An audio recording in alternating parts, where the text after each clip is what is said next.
When we look back over the history of this game, there is no doubting that South Australia has done its fair share to help Australian cricket, producing great names.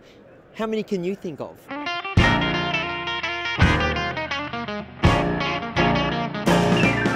Greg Blewett, Sir Donald Bradman, Victor Richardson and Stan McCabe, Boof, Clary Grimmett, him, any of the Chappells, and then the state's most successful fast bowler. He played 71 tests for Australia, taking 259 wickets, Jason Gillespie.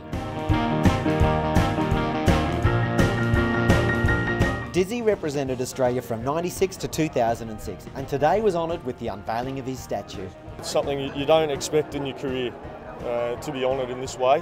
You turn up, play your cricket, make some mates along the way, have a bit of fun and try and win some cricket matches, and to then get an honour like this is just incredibly humbling. My original brief for the sculpture was that I would need to capture the dynamism and the energy of a fast bowler. It took 2 or 3 meetings before I actually knew who it was, but I was absolutely delighted to know that it was Jason Gillespie, because I'd had so much joy out of watching Jason, and I'd always been taken by his dynamism and the flowing mullet, but he's just such a great player.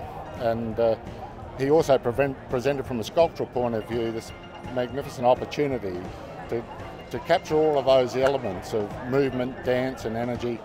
Basil Sellers, who is the very kind benefactor of the sculpture series, saw a statue of Dennis Lillee at the MCG many years ago, and he's a great friend of Dennis's.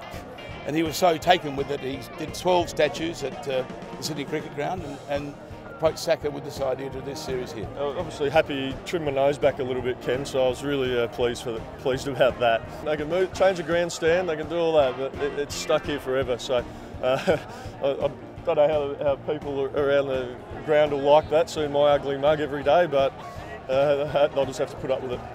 Ken Martin has done an incredible job. The detail there is just remarkable. Now, that list I gave you earlier is by no means a definitive list, and I'm sure that South Australia will be producing big names into the future. This is James Sherry for CATV from the Vodafone Ashes Series.